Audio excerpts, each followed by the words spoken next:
rugăciune către ceruri zboară, o rugăciune către Dumnezeu.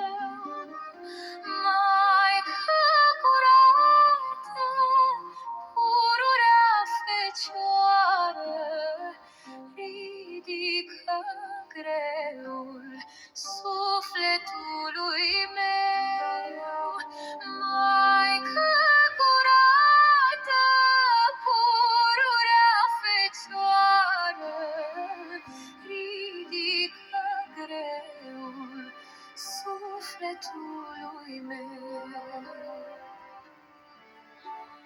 Mă împresoară ispita pierzării,